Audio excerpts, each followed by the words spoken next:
शादी में बस चंद दिन ही रह गए थे। पिछली बार जब पूजा अपने मंगेतर राहुल से मिली थी तो दोनों में ये तय हुआ था कि शादी के करीब होने से उनको अब मुलाकातों का सिलसिला रोक देना चाहिए।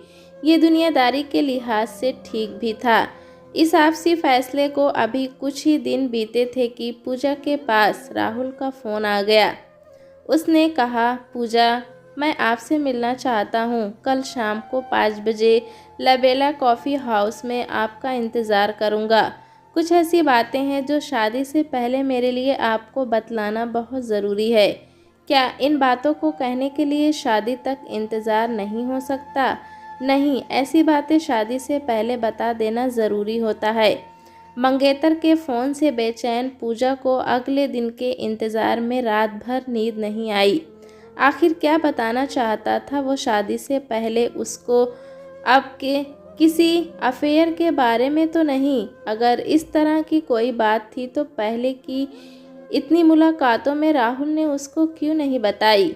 अब जबकि शादी की तारीख बिल्कुल सिर पर आ गई तो इस तरह की बात उसको बताने का क्या तुक और मकसद हो सकता था? पूजा खुद से ही तरह तरह के सवाल लगातार पूछती रही। दूसरे दिन शाम को राहुल से मिलने के लिए घर से निकलते वक्त पूजा ने सुषमा भाभी को ही इस बारे में बताया था। लाबेला कॉफ़ी हाउस में पूजा पहले भी 2-3 बार राहुल के साथ बैठ चुकी थी। उम्मीद के अनुसार राहुल कॉफ़ी हाउस में बाईं तरफ वाले कोने की एक मेज पर बैठा उसके आने का इंतज़ार कर रहा था। टेबल की तरफ बढ़ती हुई पूजा तनाव और अनिश्चित से घिर गई। बैठते ही बोली, मैं सारी रात सो नहीं सकी।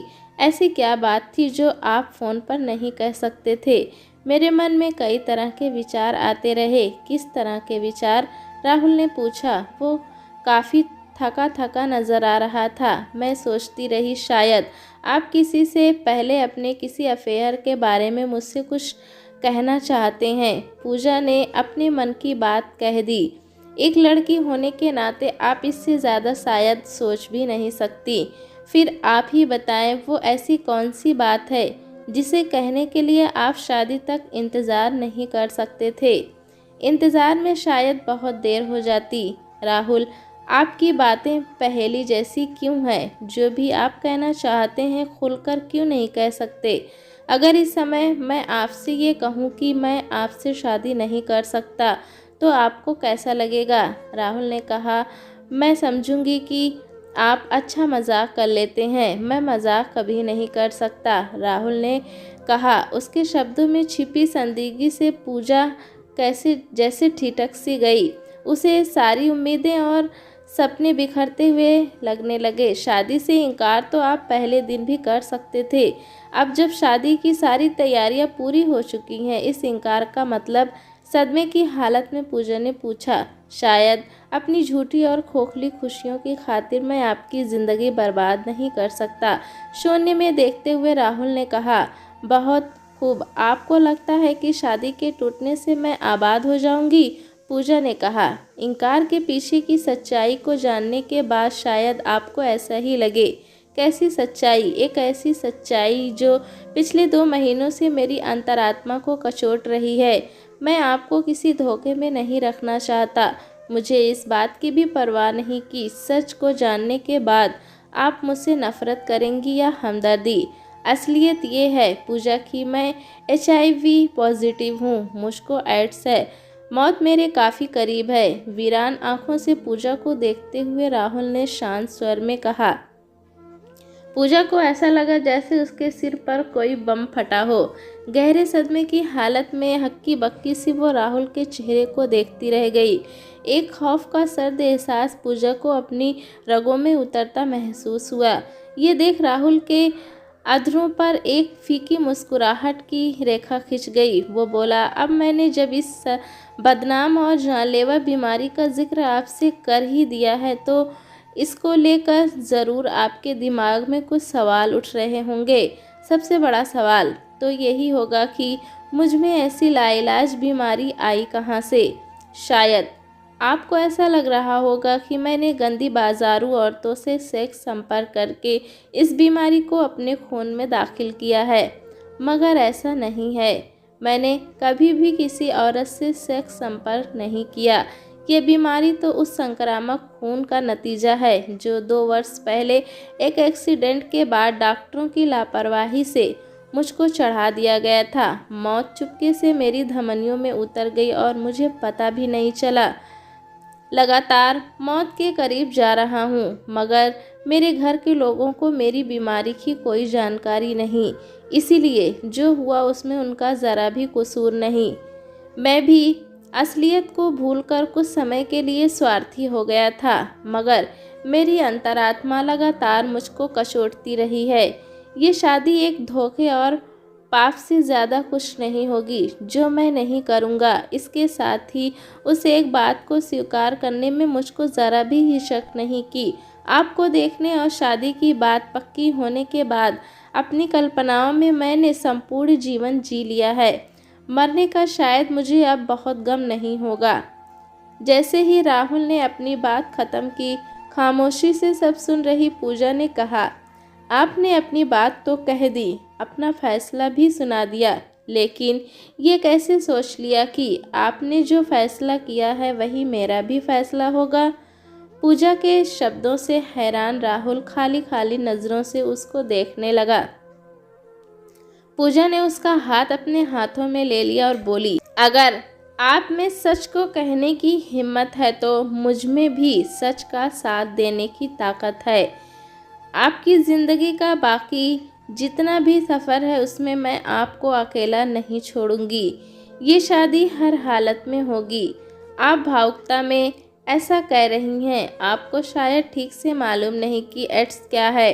लोग तो एड्स के शिकार व्यक्ति के पास भी नहीं फटकते और आप एक ऐसे व्यक्ति के साथ शादी करना चाहती हैं।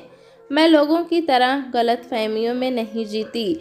एड्स किसी इंसान के साथ उठने बैठने या उसके साथ खाने पीने से तो नहीं होता। शादी के बाद अगर हम पति पत्नी के बजाय 2 दोस्तों की तरह रहेंगे और उन ख़ास पलों से परहेज करेंगे जिनसे इस बीमारी का दूसरे में जाने का अंदेशा होता है, तो शादी के बंधन से हमें कोई भी समस्या नहीं होगी। ज़िंदगी कितनी बाकी है, मौत कब आएगी, मेडिकल साइंस और डॉक्टर इसकी भविष्यवाणी नहीं कर सकते। जो मौत का लानी है उसके लिए आज की ज़िंदगी की कुर्बानी क्यों करें हम। जितना भी वक्त बचा है उसी में पूरी ज़िंदगी जीनी होगी। अब आपको, मैं उस ज़िंदगी में आपकी हमसफ़र रहूँगी, ये मेरा फ़ैसला है। राहुल के हाथ को अपने हाथों से दबाते हुए पूजा ने दृढ़ स्वर में कहा। पूजा के शब्दों से राहुल की उदास और बुझी आंखों में जिंदगी जीने की चमक आ गई। पूजा ने राहुल के अंदर के विश्वास को बढ़ाने के लिए उसके हाथ को सहलाया और बोली, जब मैंने ज़िंदगी के सफ़र में आपका हमसफ़र बनने का फ़ैसला कर लिया है तो एक वचन आपको भी मुझे देना होगा। कैसा वचन? राहुल ने पूछा। जैसे आपने अब तक अपनी बीमारी को राज रखा है, शादी के बाद भी आप उसको ऐसे ही राज रखेंगे। इसके बारे में कभी भी अपनी ज़बान पर एक शब्द न लाएंगे। इससे क्या होगा? मौत जैसे जैसे करीब होगी, बीमारी को लोगों से छिपाना आसान नहीं होगा, उनको कुछ तो जवाब देना ही होगा। राहुल की आवाज़ में उदासी थी। शादी के बाद वो सब देखना मेरा काम होगा। लोगों को क्या जवाब देना है ये भी मैं ही देखूंगी, मगर आप किसी से कुछ नहीं कहेंगे। अगर आपकी ऐसी ज़िद है तो मैं वादा करता हूँ कि मैं अपनी ज़बान पर कभी अपनी बीमारी का जिक्र नहीं लाऊंगा। मेरी कोशिश रहेगी कि मेरी बीमारी का राज मेरे साथ ही इस दुनिया से जाए, राहुल ने कहा।